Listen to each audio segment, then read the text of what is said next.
오늘 불법의 사람 두 번째 말씀을 같이 나누겠습니다. 지난 3월 9일이 시리아 내전 6주년 기념일입니다. 시리아가 벌써 전쟁이 일어난 지, 내전이 일어난 지 벌써 이제 7년이 다 돼갑니다. 이번에 여러분 뉴스 들으신 것처럼 사린가스 화학무기가 터져서 무려 아이들을 포함해서 80명이 이번에 또 살상을 당했습니다. 시리아의 평화를 위해서 국제사회가 뭔가 조치를 취하지 않으면 시리아는 이제 몇 세대가 지나도 아물지 않는 깊은 상처가 남게 될 것입니다. 시리아 돕는 게 쉽지가 않습니다. 왜냐하면 시리아 안에 4분 5열이 되어 있기 때문에 도대체 어디를 도와야 될지를 모르는 거예요.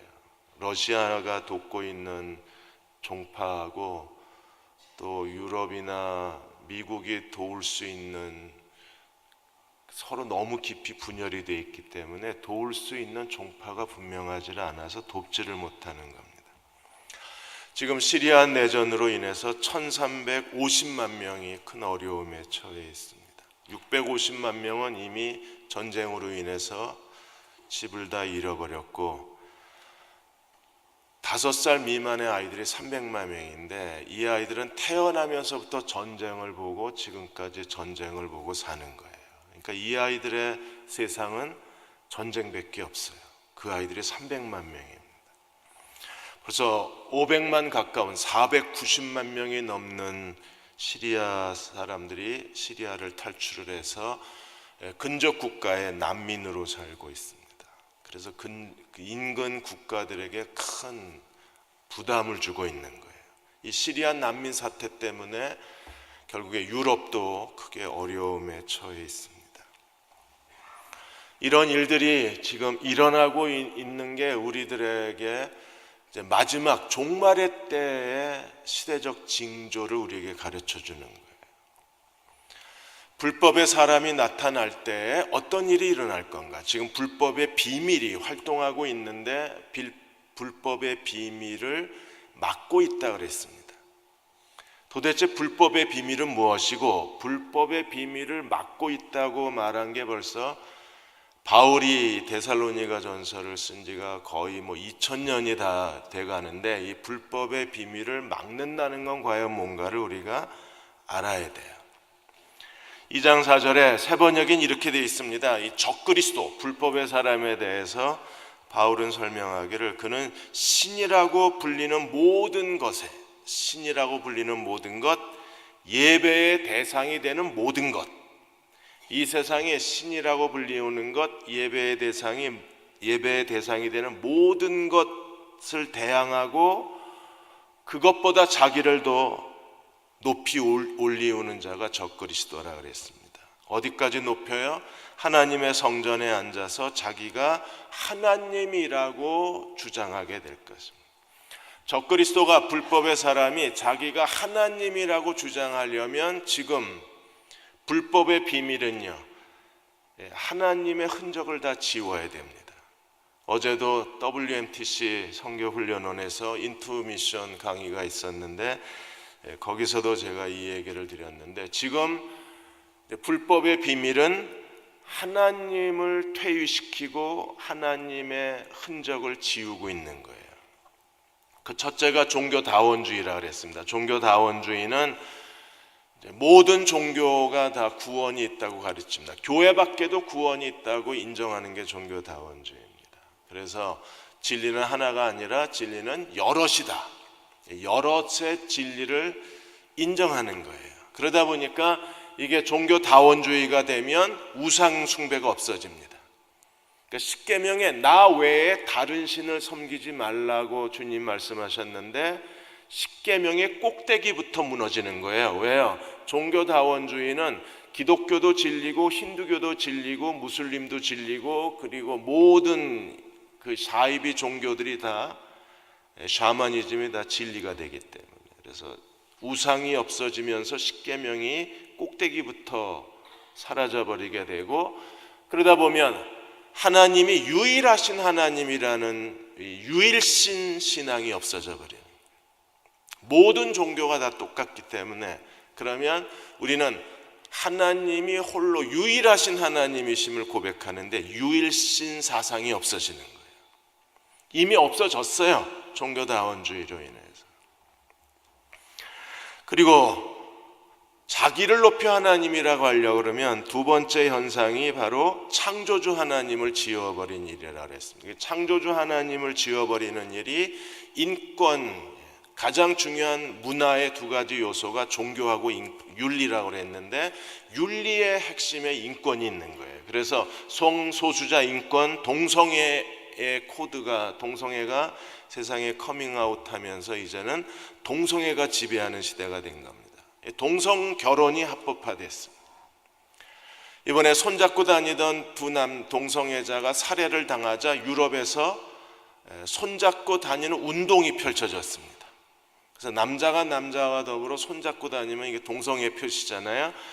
그래서 살해를 당하니까 이 동성애자들의 살해당한 것에 대해서 우리가 사회적으로 같이 동참해야 된다고 유명한 사람들이, 정치인들이 손잡고 다니는 퍼포먼스를 합니다. 동성애는요, 하나님의 창조를 송두리째 무너뜨리는 거예요. 하나님이 사람을 창조하셨는데 사람 창조는 원숭이로 지어버렸고, 그래서 원숭이 후손이 됐잖아요, 우리가. 그래서 하나님이 사람을 창조하시되 이게 없어졌어요. 남자와 여자를 창조하셨다, 이것도 없어진 겁니다. 왜요? 이제는 동성결혼 합법화가 되면서 이제 남성과 여성이라는 것이 없어져서 창조주 하나님, 유일하신 하나님이 종교다원주의로 없어지고 동성결혼 합법화로 인해서 창조주 하나님이 사라졌습니다. 그리고 일어나고 있는 게 뭐예요? 인공지능이에요. 유발 하라리가 사피언스라는 책을 통해서 인류의 영생 시대를 예견을 했습니다. 이제는 인류가 죽음을 해결하고 영생의 문제를 논의할 정도로 생명공학이 발달하고 나노 분자학이 발달하고 유전자 연구가 발달한 거예요.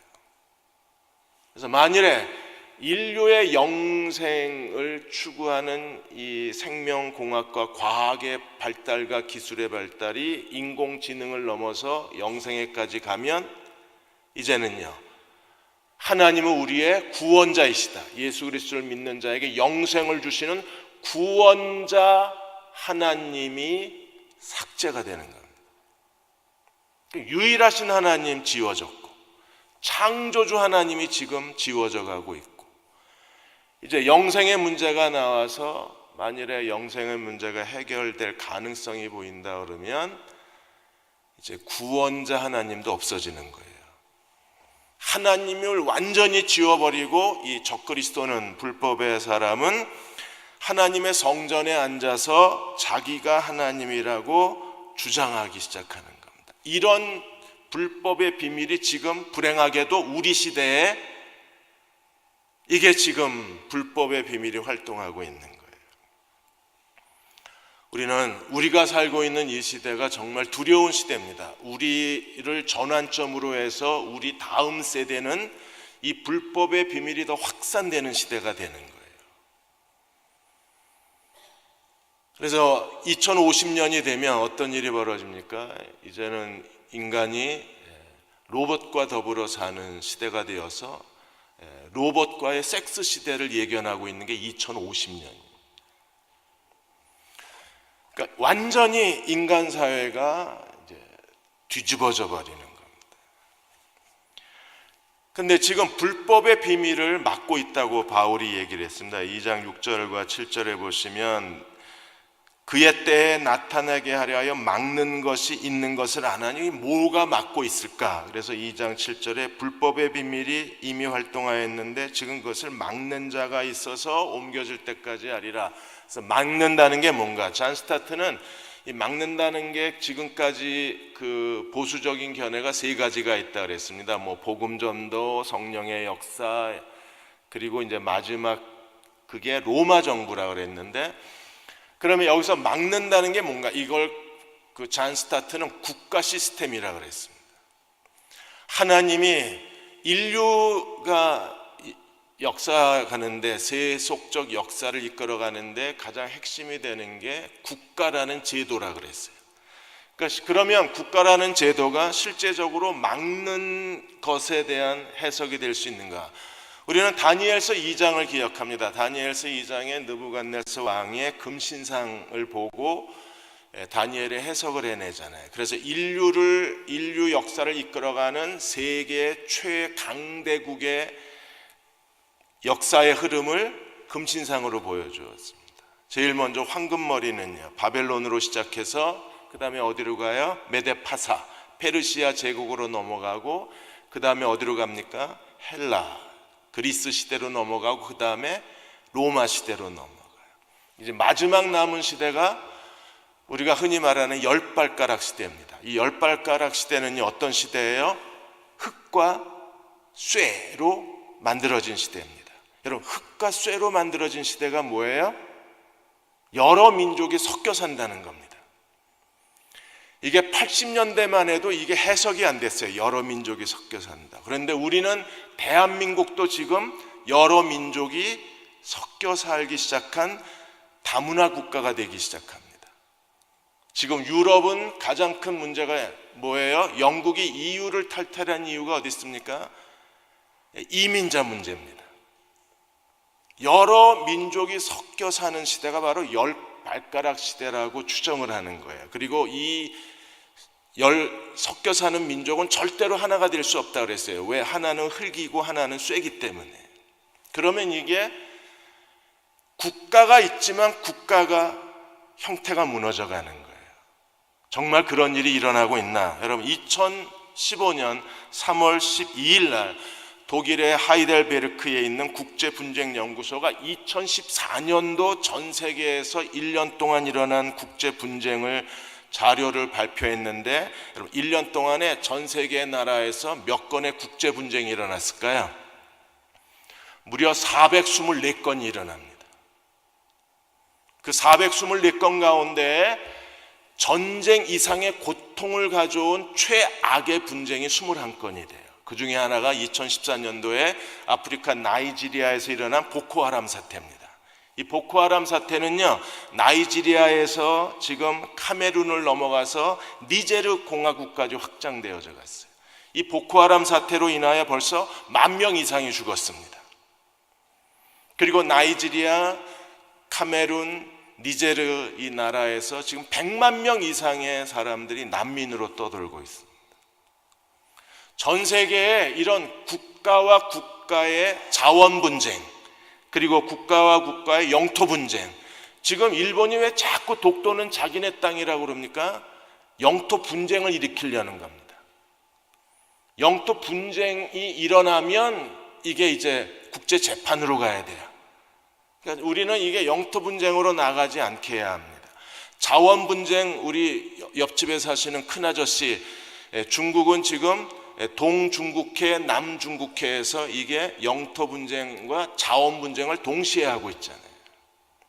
그 동중국해는 일본하고 지금 영토 분쟁과 자원 분쟁을 하고 있고, 남중국해는 베트남하고 그리고 필리핀하고 영토 분쟁에 휩싸여 있습니다. 이게 영토 분쟁이지만 해상의 자원을 확보하고 그리고 앞으로의 세계를 지배하는 가장 중요한 그 해상의 어떤 권력을 장악하는 데 있어서 남중국해가 중요한 역할을 하는 거예요. 이게 지금 전 세계에서 국가와 국가 사이에 일어나는 분쟁입니다. 이런 분쟁이 가속화되고 분쟁이 더 확산되어져 가서 영토와 영토 사이에 경계가 허물어지면 그 다음에 어떤 일이 일어나요?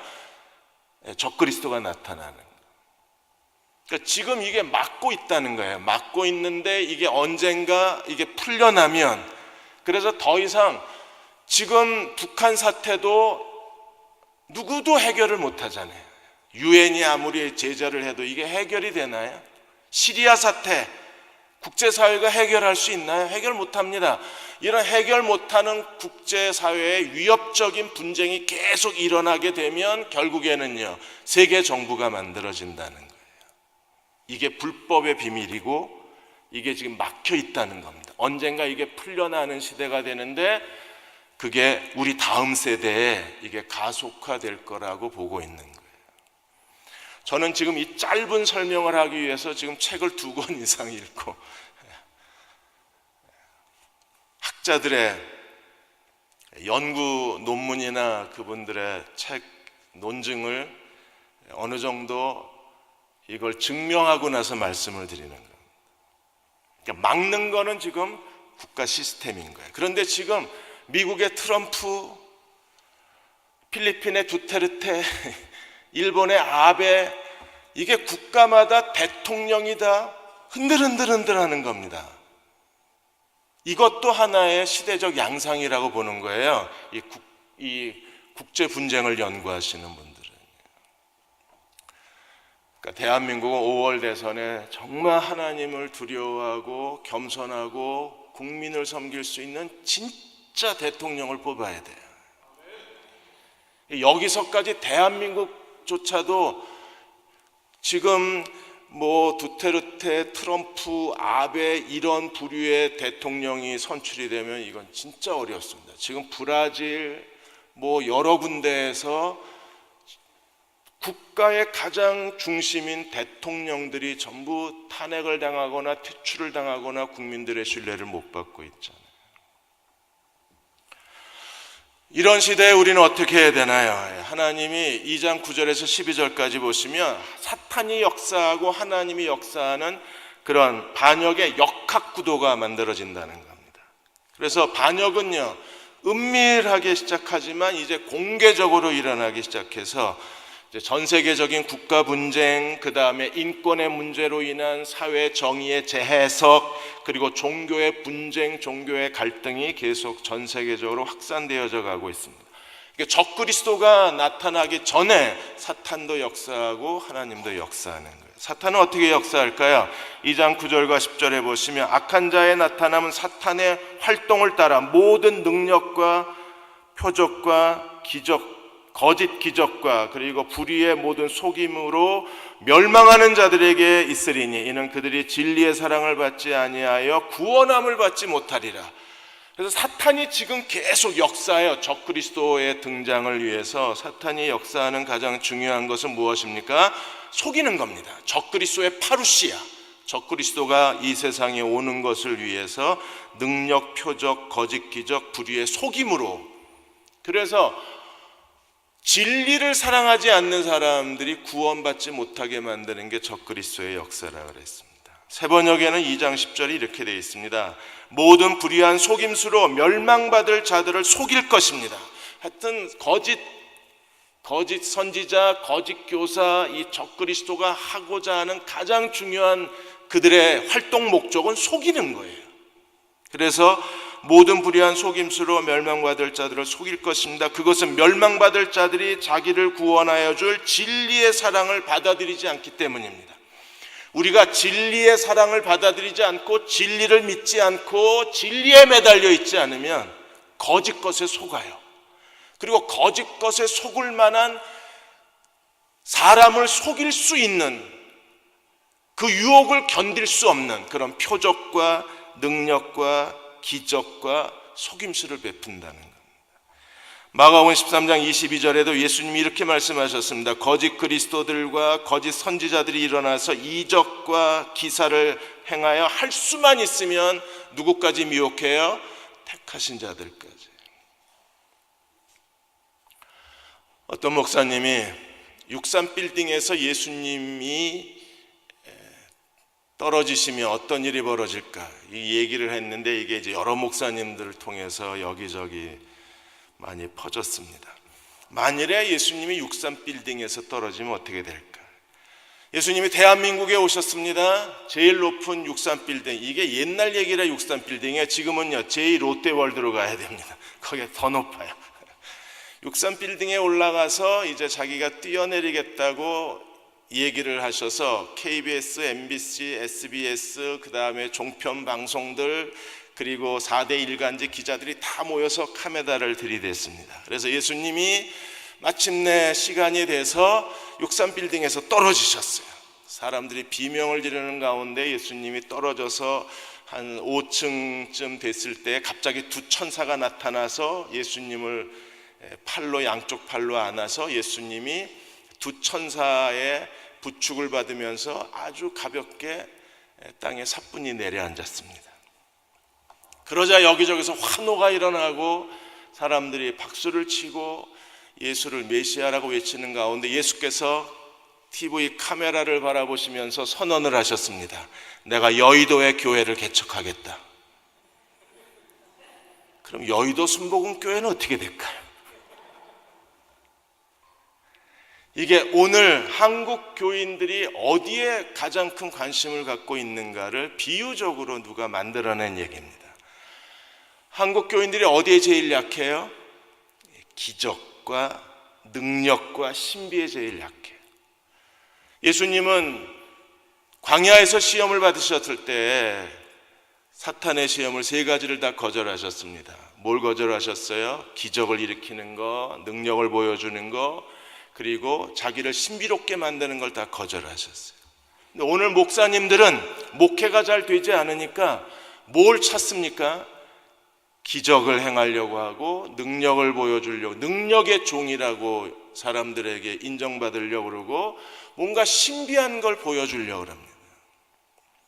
근데 그 뒤에 적그리스도도 똑같은 방식이라는 거예요. 거짓 선지자들도 똑같은 방식으로 불의를 좋아하고 진리를 따르지 않는 사람들을 순식간에 그들을 함정에 빠뜨리는데, 그들을 함정에 빠뜨리는 적그리스도의 가장 강력한 수단이 바로 표적과 기적과 능력과 속임수라는 겁니다. 그러니까 눈에 보이는 그런 현상을 우리가 따라가면 언젠가 우리가 거짓 것에 빠지기가 쉬운 거예요. 그러면 하나님이 어떻게 하실까요? 11절 12절에 오늘 우리가 읽은 본문입니다. 하나님은 어떻게 하든지 거짓에 속지 않게 막아주셔야 되는데 하나님이 뭐라고 그러셨어요? 11절에 이러므로 하나님이 미혹의 역사를 그들에게 보내서 거짓 것을 믿게 하십니다. 하나님도 내버려 두시는 겁니다. 아예 하나님께서 하나님의 진리보다 이런 신비적 현상, 외형적 표적, 기독교 신비주의 그런 것을 추구하는 멸망받을 사람들, 구원받지 못한 사람들, 교회는 다니지만 구원받지 못한 사람들이 아예 하나님이 나눠버리시는 거예요. 그래서 거짓 것을 하나님께서 막으시는 게 아니라 거짓 것을 믿게 내버려 두신다는 거예요. 이게 무서운 거예요. 하나님이 한 영혼이라도 더 구원하시는 게 하나님 뜻이 아닌가요? 예, 맞습니다. 하나님의 뜻입니다. 근데 왜 하나님께서 거짓 것을, 미혹의 역사를 그들에게 보내셔서 거짓 것을 믿게 하시나요? 이유가 뭐예요? 12절에 이렇게 말했습니다. 진리를 믿지 않고 불의를 좋아하는 모든 자들로 하여금 심판을 받게 하려. 지금 우리가 이 사탄의 미혹의 역사에서, 유혹의 역사에서, 거짓 선지자들의 속임에서 우리가 자기를 지키려면 우리가 해야 될 가장 소중한 일은 무엇입니까? 진리를 사랑하고 진리를 알고 진리를 믿고 진리 가운데 살아야 돼요. 하나님 말씀을 붙들어야 되는 거예요. 2장 13절에 17절까지 하나님의 구원에 대해서 우리에게 설명했습니다. 사단은 우리에게 삼중적 공격을 합니다. 육체적으로 핍박을 합니다. 그리고 지적으로 거짓 가르침, 거짓된 교리를 말합니다. 그리고 도덕적으로 죄의 유혹을 일으킵니다. 지난번에 CBS하고 인터뷰하는 그 신천지에 그분이 무슨 섭외부장인가까지 올라간, 섭외부장은 헌병대 같은 겁니다. 검찰 같은 거예요. 그래서 사건이 일어나면 해결해 주는 사람인데 섭외부장까지 올라간 사람이, 그 사람이 어떻게 신천지에 빠지게 됐는가에 대해서 이야기를 했습니다. 이분이 주일학교 교사였는데 어느 날 그 자기 형인가 뭐 누나네 집인가 거기 있다가 집 앞에 이제 복음방을 들어간 겁니다. 말씀을 가르쳐, 성경을 가르쳐 준다니까 복음방에 들어간 거예요. 복음방에 들어가서 강의를 들었는데 그렇게 성경을 해석을 잘하더랍니다. 자기 발로 자기가 다녔대요. 성경을 그렇게 풀어주는 데를 자기가 지금까지 본 적이 없답니다. 여러분, 이분 문제겠어요? 우리는 정말 제대로 알고 믿나요? 하나님 말씀에 대한 지적인 지식과 체계가 있나요? 우리가 하나님 말씀, 복음을 제대로 알아야지, 그래야 우리가 속지 않을 수 있는데 복음에 대한 지식이 없으니까 너무나 쉽게 속아 넘어가는 거야. 이 사람은 아예 감동을 받고 자기가 복음방해를 다녔답니다. 뭔가 이상하다고 느끼면서도 거기서 가르쳐주는 게 재밌어서 다녔다는. 사탄은 육체적으로 우리를 핍박하고 지적으로 거짓된 교리를 통해서 우리를 유혹하고 도덕적으로 죄의 유혹을 통해서 우리를 넘어뜨리고 있는 거예요. 이게 적그리스도가 나타날 때 절정에 이르게 될 것입니다. 그러므로 우리는 어떻게 해야 되나요? 누가복음 21장 34절에 예수께서 이렇게 말씀하셨습니다. 너희는 스스로 조심하라. 그렇지 아니하면 방탕함과 술취함과 생활의 염려로 마음이 둔하여지고 뜻밖의 그날이 덫과 같이 너희에게 임하리라. 우리는 어떻게 해야 돼요? 스스로 조심하라. 뭘 조심해야 됩니까? 방탕함과 술취함과 생활의 염려로 마음이 둔해지지 않게 하라는 것. 그리고 36절에 이러므로 너희는 장차올 이 모든 일을 피하고 인자 앞에 서도록 항상 기도하며 깨어있으라 그랬어요. 우리가 항상 기도하고 깨어있어야 할 뿐 아니라 우리는 하나님이 우리에게 어떤 구원을 주셨는지, 복음에 대한 살아있는 지식, 체계적인 지식, 그리고 핵심적인 지식을 우리가 잘 알고 그 말씀 위에 서 있어야만 합니다. 그래서 2장 13절 14절에서 이렇게 말합니다. 주께서 사랑하시는 형제들아, 우리가 항상 너희에 관하여 마땅히 하나님께 감사할 것은, 바울이 데살로니가 교회에 뭘 감사하고 있습니까? 하나님이 처음부터 너희를 택하사 성령의 거룩하게 하심과 진리를 믿음으로 구원을 받게 하려 하심이니. 하나님이 우리를 택하셨습니다. 처음부터 택하셨어요. 이 하나님의 부르심과 선택의 목적이 무엇입니까? 성령의 거룩하게 하심과 진리를 믿는 믿음으로 구원을 얻는 겁니다. 그리고 그 구원의 최종적인 목적은 뭐예요? 14절에 이를 위하여 우리의 복음으로 너희를 부르사 우리 주 예수 그리스도의 영광을 얻게 하려 하십니다. 하나님의 복음으로 우리를 부르셨습니다. 우리가 예수 그리스도를 믿고 구원받았습니다. 우리가 그리스도를 믿고 구원받았으면 우리는 하나님이 선택한 사람이 되는 거예요. 그러면 어떻게 돼야 되나요? 성령이 우리를 성화시키셔야 돼요. 무엇을 통해서요? 진리를 믿는 믿음으로 우리를 성화시키시는 겁니다. 그리고 최종적으로 어디에 이르게 되나요? 그리스도가 다시 오실 때, 그리스도가 강림하실 때, 예수 그리스도의 파루시아 때 우리는요 그리스도의 영광에 참여하게 되는 거예요. 그러므로 오늘 우리의 매일의 삶 속에서 어떤 일이 일어나야 되나요?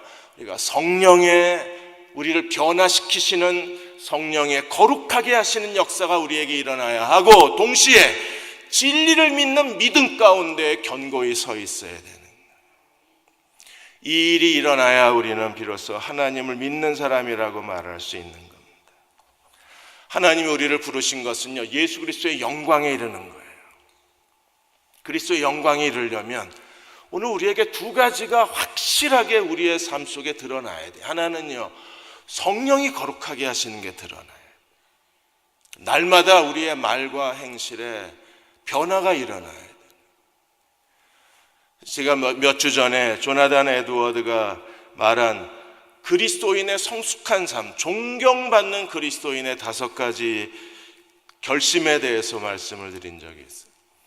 적어도 성령이 내주하셔서 성령의 충만함을 통해서 날마다 그리스도를 닮아가는 사람들은 매일의 삶 속에 5가지 결심이 살아 있어야 된다 그랬어요. 그 첫째가 뭐예요? 인생의 마지막 순간까지 자기 자신의 인생을 후회하지 않을 정도로 열심히 살아가는 겁니다. 삶의 열정, 인생에 대한 책임, 자기 인생에 대한 의무를 다하는 거예요. 나는 누구인가에 대한 질문에 대해서 내가 스스로 대답하려고 하는 노력이 있어야 되는 거예요. 당연히 우리는 하나님을 의지하고 믿음으로 내가 누구인가에 대한 대답을 찾아내는 사람, 그 사람이 성령 충만한 사람이요 성령에 의해서 변화되는 사람이에요. 그리고 진리를 믿는 믿음이 그 안에 있는 사람. 하나님 말씀이 살아있는데 인생을 무기력하게 보낼 수 있나요? 하나님 말씀이 우리 속에서 요동치고 있는데 자기 인생을 시간 낭비하고 살 수 있나요? 말씀이 우리를 지배하고 있는데 자기 인생을 다른 사람 흉내나 내면서 인생을 적당히 살 수 있나요? 절대로 그럴 수 없습니다. 반드시 자기 인생에 대한 거룩한 도전이 있는 거예요. 왜요? 성령이 우리 안에 살아계시고 진리의 말씀이 살아있습니다. 두 번째는요, 다른 사람에 대해서 비난이나 험담이나 다른 사람을 깎아내리지 않는다 그랬습니다. 정말 겸손합니다. 그는 모든 사람이다 하나님이 창조하신 사람이요, 모든 사람이 하나님이 사랑하신 사람이라는 사실을 알고 그 사람 안에 주님이 내주하신다는 거룩한 사실을 그가 스스로 자각하고 있기 때문에 사람을 함부로 대하거나 사람에게 무례하거나 사람들을 아무렇게나 대하거나 사람들에서 함부로 행동하지 않아요. 그 안에 하나님의 거룩하심이 그 안에 있기 때문에 그렇습니다. 그 사람들이 성령에 거룩하게 하신 사람이고 진리가 살아있는 사람. 여러분, 진리가 살아있는데 사람을 어떻게 함부로 대할 수 있어요? 절대로 그럴 수가 없는 거예요. 그러므로 바울은 우리에게 강조하는 게 성령의 거룩하게 하심과 진리를 믿는 믿음으로, 그래서 거룩과 믿음이 매일의 삶 속에서 우리를 주님을 따라가게 만들고 마침내 그리스도가 다시 오실 때 우리는 예수 그리스도의 영광에 참여하는 사람이, 적어도 이 땅에서 예수님의 영광을 닮아야 그리스도가 오실 때에 그리스도와 함께 영광스럽게 변화될 수 있지 않을까요? 우리의 삶 속에서 우리의 인격이나 우리의 삶의 가치관이나 우리가 살아가는 태도에서 하나님의 영광을 보여줄 수 있어야 돼요. 그렇게 되려면 우리는 어떻게 해야 되나요? 15절, 그러므로 형제들아 굳건하게 서서, 굳게 서라. 어디에 굳게 서야 돼요? 우리의 편지로, 말로나 우리의 편지로 가르침을 받은 전통을 지켜라. 파라도시스, 바울의 가르침대로 살아라. 내가 너희에게 성령이 그리스도를 계시하고 하나님의 비밀인 그리스도를 깨닫게 하고 내가 너희에게 그리스도의 비밀을 가르쳤는데, 이 비밀, 그리스도의 비밀의 가르침, 비밀의 지식, 그걸 붙잡아라. 거기에 굳게 서라. 거기에 머물러 있어라. 그리스도의 비밀은 어떤 것인가요? 골로새서에서 바울이 이 전통, 바울의 복음의 전통, 파라도시스, 장로들의 전통도 아니고 교회의 전통이 아니라 하나님의 복음의 계시적 전통이 뭐예요? 우리는 그리스도의 죽음과 부활에 연합한 자가 되었습니다. 그래서 우리는 그리스도와 함께 죄에 대하여 죽은 자, 하나님께 대하여 산 자입니다. 이걸 붙들고 사는 거예요. 예수께서 교회의 머리가 되시고 우리는 그 몸의 지체가 되었습니다. 그래서 우리는 한 몸에 많은 지체를 가진 하나님의 거룩한 공동체가 되었습니다. 너 없이 내가 없고 나 없이 네가 없어요. 우리는 한 지체가 고통을 받으면 모든 지체가 고통을 받고 한 지체가 영광을 받으면 모든 지체가 영광을 받습니다.